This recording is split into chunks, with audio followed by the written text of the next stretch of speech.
Hey everyone, welcome back to my channel. I'm Katie. Today's video is going to be a big roundup of some of my favorite Christmas DIYs that I've ever done, and I love making these videos because it's so much fun to just create a big compilation of ideas for you guys to give you inspiration for the entire season. And a lot of these will probably be new to most of you because they're things that I've done over the years that you probably haven't seen before. So I'm really excited to share all of these, and this is actually kicking off a whole Christmas series. So next week I'm doing DIY gift ideas, and I really like coming up with creative and unique but also affordable Christmas gift ideas for your friends and family members, and also things that they would actually want. And then the week after that, we're doing Dollar Tree Christmas DIYs. I've got a huge bag of stuff from the Dollar Tree. We're gonna transform it into more high-end looking decor. So I'm super excited to kick off this whole Christmas series with this little roundup here. So I hope you guys get a ton of inspiration, and let's go ahead and get started.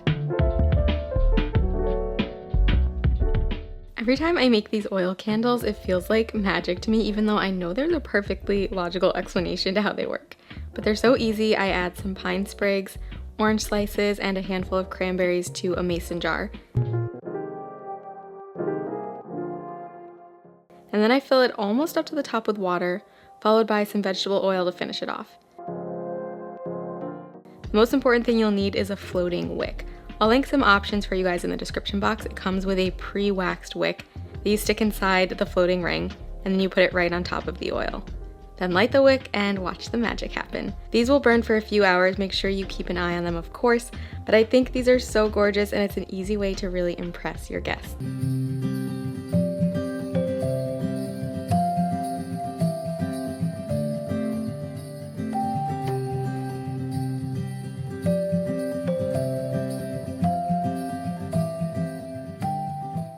I saw these Bottlebrush trees at Terrain, and I was so in love with the different colors. So I started brainstorming about how I could basically dye my own Bottlebrush trees.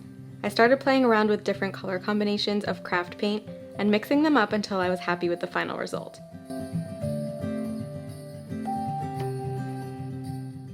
I added a little bit of water to it. You can see the consistency here. And then I started to dip the tree right into the paint. I eventually found that it was easiest to use a paintbrush to dab the paint right onto the tree, but the color definitely did transfer really well. I wanted to make a whole bunch of different colors just like the trees from Terrain, so I tried my best to match the colors. For the base, I took some tiny wood blocks and drilled a small hole in the center. Then I removed the base of the trees and stuck them inside the blocks. You might want to add a dot of glue to make them really secure. These look so pretty, and they could not have been easier to make.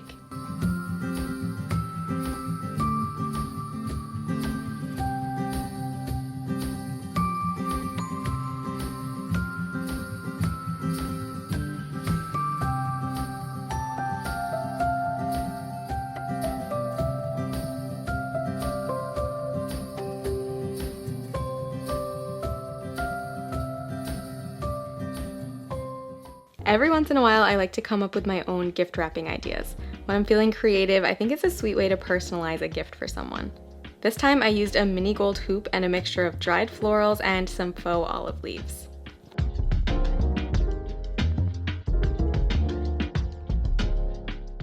I glued them right to the hoop to create a mini minimal wreath.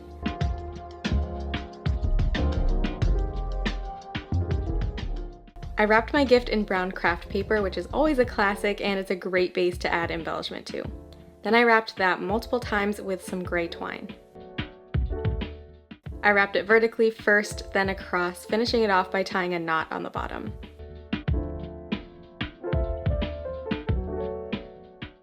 Lastly, I glued the mini wreath on top, and that's it for this homemade gift wrapping. Sometimes the wrapping can be even more fun than the gift itself.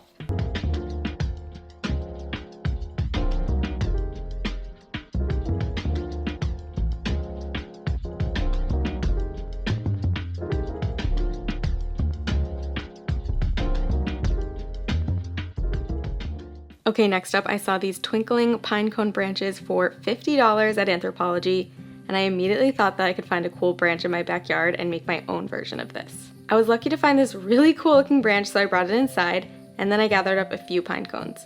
These were actually in a holiday potpourri mix that I bought at the craft store, but you can also collect these outside if you want to.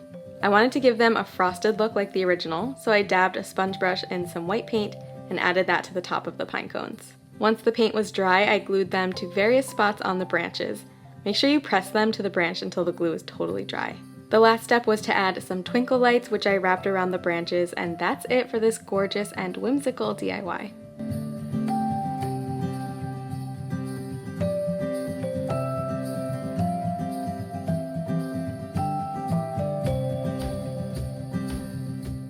I saw these wood triangles at Dollar Tree and immediately thought Christmas trees.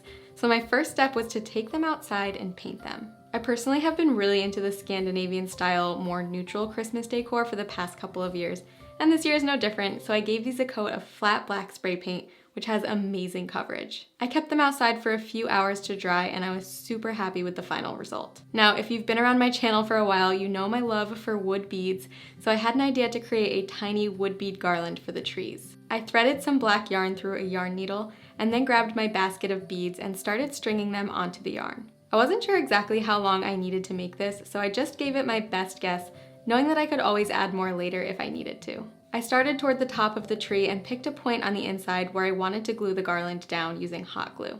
I pressed the end of the garland to that spot, then brought it over to the other side on a diagonal. I glued that section down, then repeated the same process, bringing it diagonally to the opposite side. This project was super easy, as you can see. You just have to keep gluing it back and forth until you're happy with it. I did need to add a few more beads as I got toward the bottom, which was no big deal. I just added a handful more and then finished gluing the last section down. I cut off the extra yarn and that's it. This seriously looks so high-end to me, something that you'd pay a lot of money for at West Elm, for example, but only cost me a few dollars to make.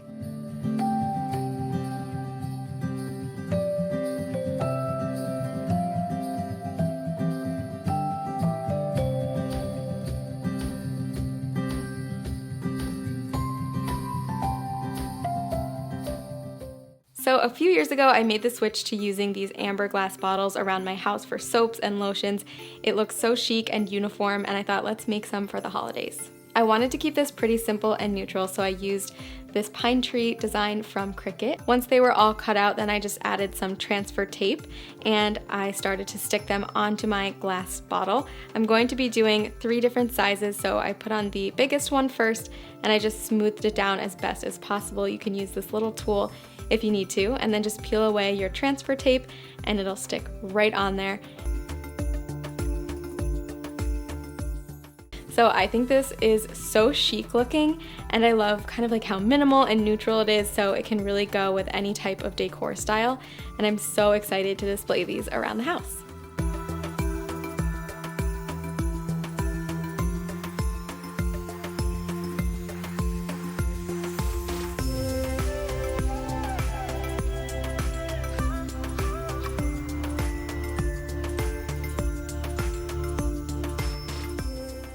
I'm a huge fan of Christmas wreaths, but I prefer a little bit more of a minimal look for mine. And I found these gold hoops that I can link for you, but I love the color of them, especially for the holidays. I wanted to get creative here and put a word inside of the wreath. So I printed out the word Merry, and then I did some wire bending. I really like the natural texture of this bark wrapped wire, although it was a little trickier to work with than regular wire. I taped down one side, then carefully took my time to bend the wire against each letter, taping it down as I went. Wire bending takes a bit of practice, but it's really fun once you get the hang of it. I removed the tape, then wrapped each end of the word around the edge of the hoop. I added some faux pine branches to the bottom of the wreath, using floral wire to secure it in multiple places so that it wouldn't slide around or come loose. Once again, to finish it off, I wrapped the wire in twinkle lights, and now it's ready to hang up.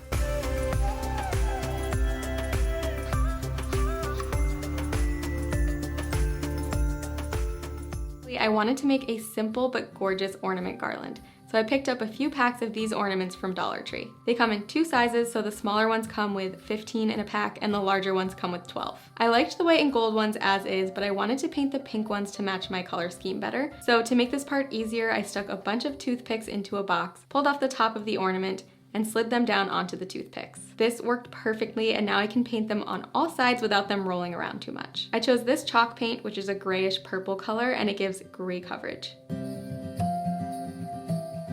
I found that this box method worked so well, and I only had to do 1 to 2 coats of paint to get these ornaments fully covered. Once they were dry, I popped all of the tops back on and added them to the rest of the ornaments. I love how all of these colors look together. I got this lace ribbon from Dollar Tree, and I think it's really pretty and elegant. I used 2 rolls of this for the garland. I started by tying a loop at one end so that I can easily hang it up anywhere. This step is optional, it just kind of depends on how you're planning to use the garland.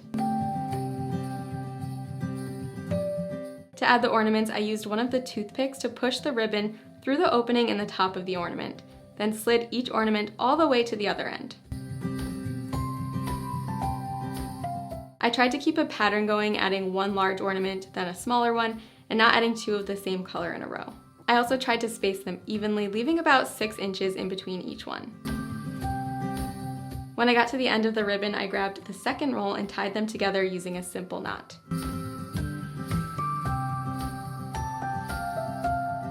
Then I cut off the excess and slid an ornament on, and you can hardly tell that the knot is there.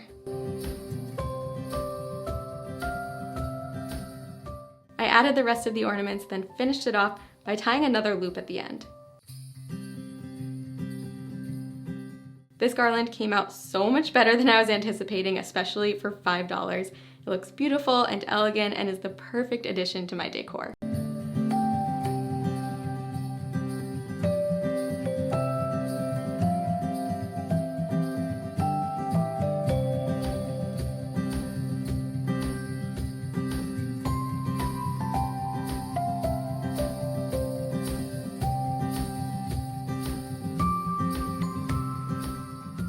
Whenever I host guests, I like to put together a welcome basket with lots of little items to make them feel at home. For Christmas, I use a stocking instead of a basket.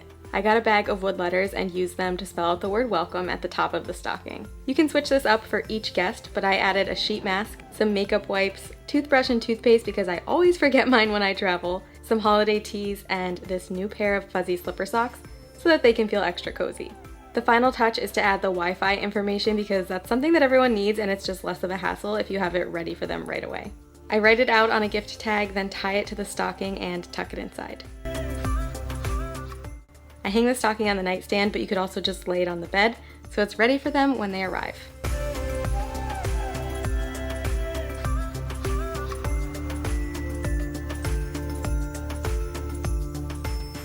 The next thing I wanted to make are some Christmas coasters, and for the life of me, I could not find my original inspo on this one, but they were these really cute little reindeer coasters. I started by painting these cork coasters with some white craft paint. At first, I was just going to paint the bottom and not go up the sides, so I was being extremely careful and trying to make these nice, clean lines, but after doing a few of them, I really didn't love the way that it was looking, so I went back in afterward and painted the sides and tops as well. This did take 2 coats of paint for full coverage, so I just let them dry in between and did a second coat.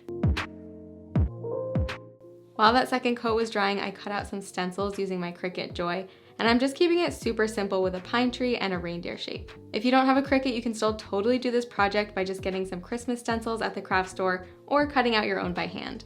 I centered the stencils on the coaster and smoothed them down, and because this vinyl is pretty sticky, I did expect that I would have to do some touch-up of the white paint, but it shouldn't be too much of a problem. For the trees, I wanted to keep it pretty classic with a dark green color, so to get this, I mixed together green and a dark blue paint. This gave me a really nice deep green that I thought was perfect.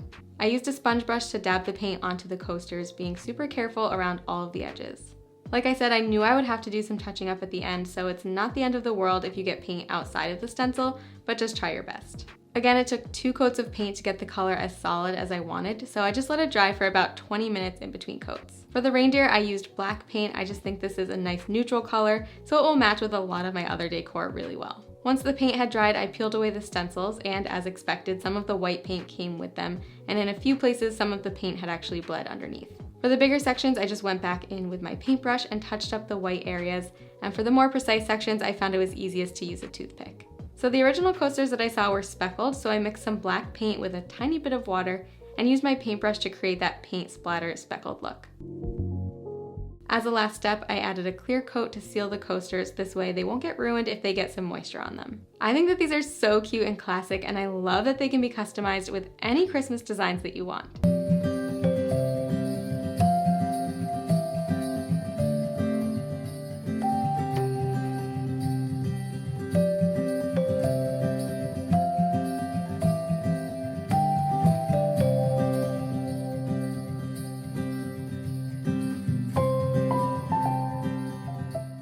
saw these adorable Bottlebrush Tree candles at Anthropologie and I thought they would make the cutest gift. They come in a whole bunch of different sizes, so you can add one or multiple trees, but I really liked the biggest size, which cost $68 and was totally sold out. So I decided to make my own 3-wick candle. I thought this bowl from IKEA looked really nice and would be a great candle base. And this lid, which is not supposed to go with it, just happened to fit perfectly, which was such a good feeling. I got a pack of Bottlebrush Trees at the craft store and mixed some craft paint with water to give them just the slightest bit of a frosted look. This is a really easy way to change the color of Bottlebrush Trees, and I actually did a whole tutorial on this last year if you want to check it out. Once it dries, you might need to reshape it a little bit, but it's no big deal. I added white paint to the base of the largest tree and then pink to the top of the medium tree. Once they were dry, I arranged them on top of the wood lid and used hot glue to set them in place.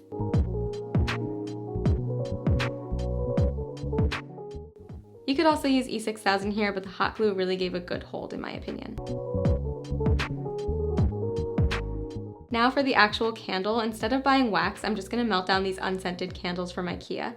So to do this, I created a double boiler by adding water to a pot and placing the candles inside a jar on top. I kept it over low heat until the wax had melted completely. While the wax was melting, I grabbed 3 wicks and added a glue dot to the bottom of each one.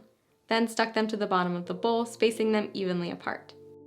I also picked up these candle fragrance oils, which I will link down below. They smell so good and have the best pine and woodsy scents. I added the fragrance oil to my melted wax, then poured it into the bowl. While it was cooling, I used some wood dowels to hold the wicks in place. And that is it. This is such a fun handmade piece, and like I said, I think it would be such a cute gift for someone.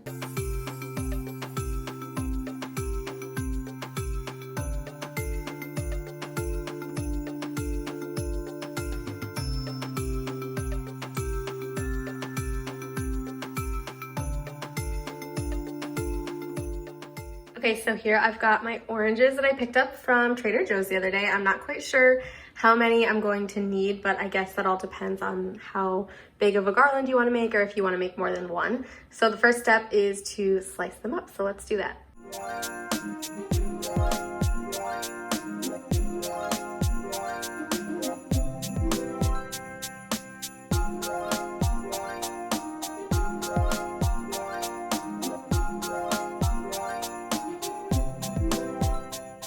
Okay, so I've sliced my oranges up using this serrated knife, and they're about this thick. Hopefully that's right.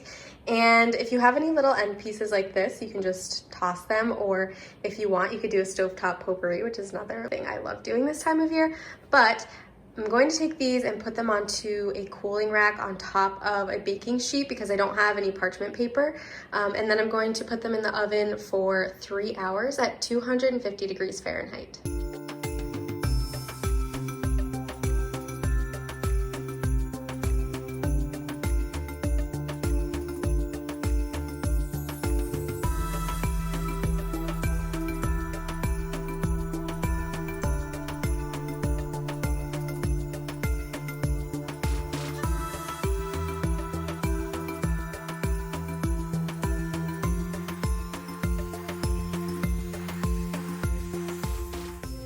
All right, so this is what they look like after 2.5 hours. And like you saw, I did flip them over about halfway through the cooking process. And now you can see they're like a little bit brown on the edges, which is what they're supposed to look like. This one probably could have come out a little bit sooner because it's really thin, so you can see it started to curl up a bit, but that's okay. Most of them look really good, so I'm excited to see how they work tomorrow for the garland. I'll let them dry overnight because I think that will help them to just continue like the dry out dehydration process, and then we'll be ready to make our garland tomorrow. Okay, so we're up in my little DIY studio office area. I think it'll be better to make this up here because there's more room. So I went to Michael's and I got these Christmas stems. They were 50% off. I decided to go with fake because I think it'll just be better to use every year. And then, ooh, little runaway bead. I got a bunch of wood beads here. So this was a value pack of a bunch of different sizes of beads. I think it was also 50% off. And then we've got our oranges. So to make the garland, I'll show you what I do, but basically I just take some twine and some floral wire and I cut off pieces with my wire cutters and then I wrap it all together. And then I'm going to do the oranges and the beads separately and then weave it into the garland. So I'll show you guys the process, but it's pretty easy.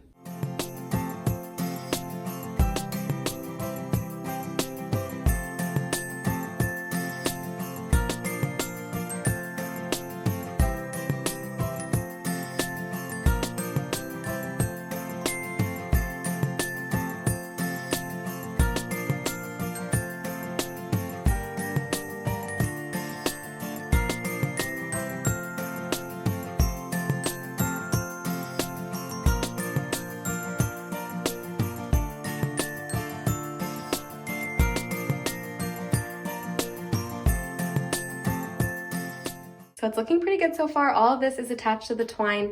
As you can see, I was just wrapping the floral wire around both the stem and the twine so that it stays together, and then using the next piece to cover up the wire from the previous piece. And some of these pieces are bigger, so they're taking up more space on the twine, which is good.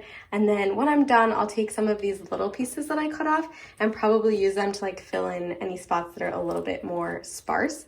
But yeah, I'm just sort of interchanging the different types of stems that I bought so that it flows together well and looks good. And I think it's looking pretty good so far. So now that the garland is done, I've set it aside and I'm using the same twine here for the orange garland, and I've put a little bit of tape around the end so that I could slide it through this large yarn needle. And what I'm going to do is string the orange slices onto here, and then in between each one I'll do a few beads. I'm not sure how many yet. I'm gonna wait and see what it looks like, but I'll just repeat that process until I run out of orange slices. And I made the string pretty long. It's probably not as long as my garland, but that's okay. I'm just going to weave it throughout, so I think that'll look pretty good. So I'm gonna start stringing everything.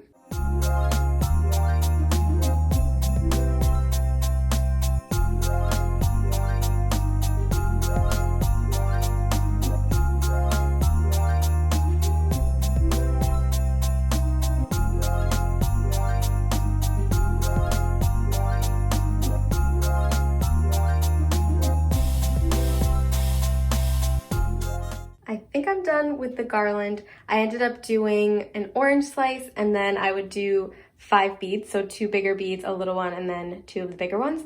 And it's pretty long, so I'm hoping it's long enough. If it's not, I do still have some orange slices left over, so I can make another one and add it in. But now the only thing that I need to do is just weave this in with the greenery garland, and then it will be ready to hang up. So I decided that this would be perfect in my kitchen above my window. I love the look of garlands hanging above the kitchen window. I just hung up the greenery. I didn't film that because I had no idea what I was doing, but I will show you what I ended up doing in just a second.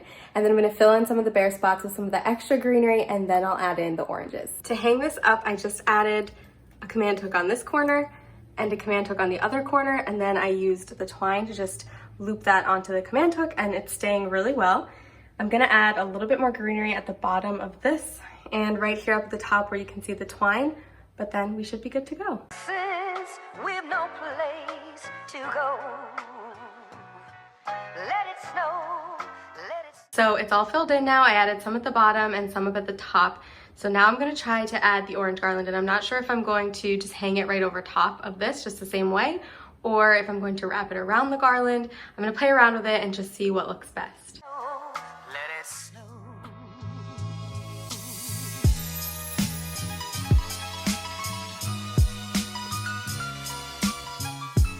Oh my gosh, I love it so much. So as you can see, it's a little bit shorter than the garland, which I knew when I was making it, but I actually really like it. I like that it's just part of the top of the garland and not the whole thing. I think it might be overkill if it was super long. And what I did to attach it was just hook the twine right through the command hook right over the other garland. So it was super easy.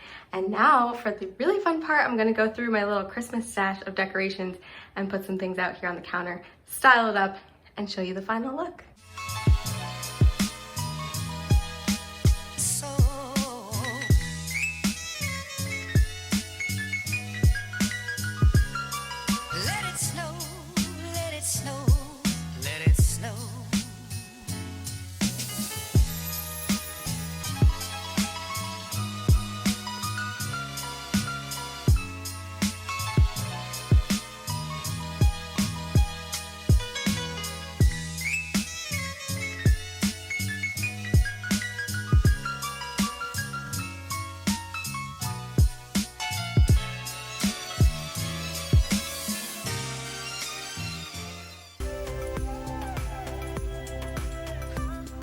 The next gift is Peppermint Lip Balm. So I combined 3 tablespoons of beeswax pellets, a 1/4 cup of coconut oil, and 2 tablespoons of shea butter. I created a double boiler by putting the ingredients in a glass jar inside a pot of hot water. As the water heats up, it melts the ingredients inside the jar. I stirred it a few times and eventually everything melted and the liquid was totally clear.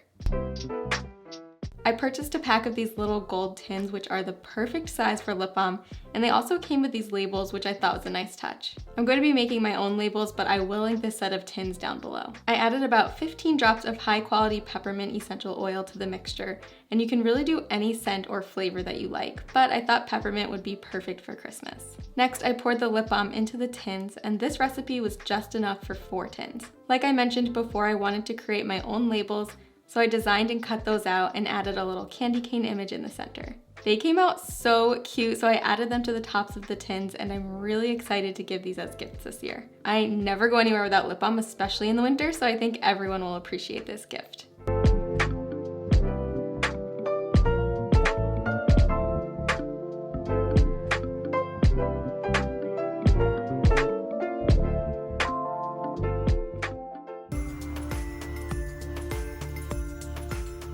This is an old candle jar that I cleaned out after the candle was done, and then I also picked up this wood bead garland from the craft store. And what I did was just glue the garland right to the jar to make a really pretty vase. This is the simplest project. I added a bit of hot glue right to the bottom and began wrapping the garland around, and I would stop and glue it at different points just to make sure that it wasn't going to fall off when it was done. But that is all you have to do. You just have to wrap the garland all the way up to the top of the vase, gluing it intermittently. And then when I got to the top, there was a little bit of extra garland left. So what I did was just cut off the last few beads, and then I took some more glue and just glued the end of the string right onto the bead itself, and then glued all of that onto the top of the jar. It makes such a pretty and unique looking vase, and I love it.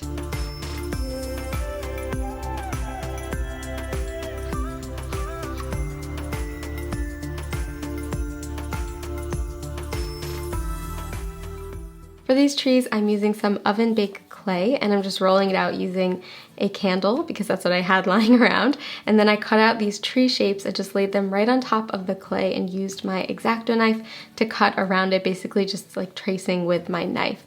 Then I pulled off the excess clay and I had this really cute little tree. So I made 2 different sizes, a bigger one and then a smaller one, and then I just baked them according to the package instructions. So once they were baked and nice and cool and they hardened up, I decided to paint them because although the clay was white, it did have some specks of other colors in it, so I wanted it to be a uniform color, so I did this sort of off-white color, and then I want to be able to stand them up. So in order to do this, I took a small wood dowel and then these little craft corks that came 2 in a pack, and I carved a little hole in the top of the cork, and then I just put some hot glue onto the back of the tree and glued the dowel right onto it, and that's going to act as like the little tree trunk.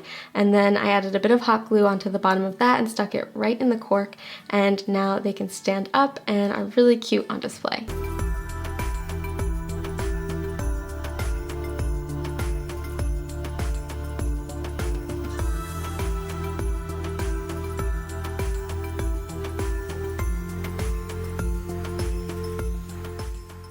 Okay, I know there is a lot to choose from this week, but let me know in the comments down below which one of these DIYs was your favorite. If you had to pick just one, which one would you pick? I hope you got a ton of inspiration from this video, and get excited for next week, which is DIY Christmas gifts, and I'm also doing a giveaway in that video, so make sure you are subscribed so you don't miss out on that. I love doing giveaways and giving back to you guys, especially this time of year, so that's just gonna be super fun. And make sure you guys are following me on Instagram and TikTok if you have that, because I also share a lot of projects over there that I don't share on YouTube, so you wanna get all of it and not miss out on any of the DIYs. Thank you guys so much for watching, and I'll see you soon.